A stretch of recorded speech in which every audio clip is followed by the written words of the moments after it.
Assalamualaikum, sahabatku. 7 adab berteman menurut Imam Al-Ghazali. Sebagai makhluk sosial, manusia membutuhkan teman. Seorang teman yang baik terkadang bisa melebihi kebaikan saudara sendiri. Hal ini dimungkinkan sebab hubungan antar teman cenderung setara di mana berlaku prinsip menghargai antara satu dengan yang lain. Anjuran untuk saling menghargai seperti itu sangat jelas sebagaimana dikemukakan oleh Imam Al-Ghazali dalam risalahnya berjudul Al-Adab Fid Din. Dalam Majmu'ah Rasail Al-Imam Al-Ghazali, Kairo, Al-Maktabah et-Taufiqiyah, halaman 444 sebagai berikut. Artinya, adab berteman, yakni, menunjukkan rasa gembira ketika bertemu, mendahului beruluk salam, bersikap ramah dan lapang dada ketika duduk bersama, turut melepas saat teman berdiri, memperhatikan saat teman berbicara dan tidak mendebat ketika sedang berbicara, menceritakan hal-hal yang baik, tidak memotong pembicaraan dan memanggil dengan nama yang disenangi. Dari kutipan di atas dapat diuraikan ketujuh adab berteman sebagai berikut. Pertama, menunjukkan rasa gembira ketika bertemu. Hal ini menjadi salah satu tanda pertemanan yang baik. Orang-orang yang bermusuhan cenderung saling membenci ketika bertemu, sehingga lebih sering menghindar dari pertemuan. Teman yang baik tidak hanya menunjukkan rasa gembira, tetapi juga saling menjaga perasaan masing-masing ketika bertemu dengan menghindari sikap atau kata-kata yang tidak mengenakan.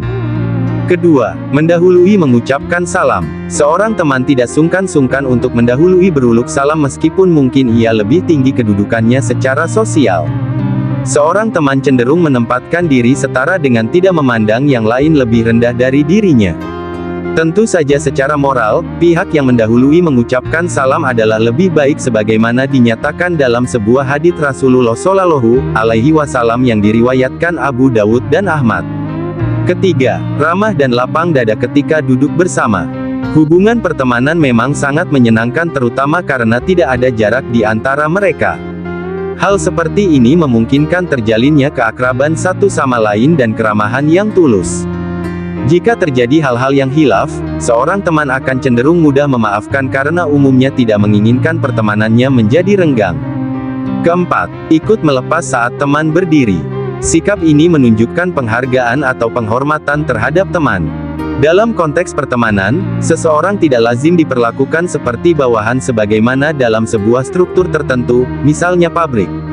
Artinya hubungan pertemanan tidak bisa disamakan dengan hubungan kerja antara atasan dan bawahan.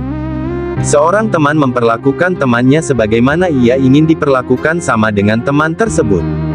Dan inilah hakikat pertemanan yakni kesetaraan. Kelima, memperhatikan saat temannya berbicara dan tidak mendebat di saat sedang berbicara. Sikap ini juga menunjukkan penghargaan atau penghormatan terhadap teman sebagai wujud dari kesetaraan. Dalam pertemanan kedua belah pihak tidak ingin saling menyakiti. Hal-hal yang bisa merusak pertemanan akan dihindari sebanyak mungkin. Teman yang baik bisa melebihi kebaikan saudara sendiri. Hal ini sering terjadi di dalam masyarakat. Keenam, menceritakan hal-hal yang baik. Sebagaimana diuraikan dalam poin kelima bahwa dalam pertemanan kedua belah pihak tidak ingin saling menyakiti. Salah satu caranya adalah menceritakan hal-hal yang baik. Dan bukan menceritakan hal-hal yang bisa menimbulkan rasa malu, tersakiti ataupun menyinggung perasaannya. Jika hal seperti ini bisa dijaga dengan baik tentu hubungan pertemanan akan langgeng. Dan bahkan bisa berlanjut hingga ke anak cucu. Ketujuh, tidak memotong pembicaraannya dan memanggil dengan nama yang disenangi. Memotong pembicaraan seorang teman tanpa alasan yang kuat bisa berarti tidak menghormatinya. Hal seperti ini sebaiknya dihindari untuk menjaga hubungan baik antar teman. Demikian pula memanggil teman sebaiknya dengan panggilan yang ia senangi. Seseorang mungkin biasa dipanggil sesuai dengan pekerjaannya.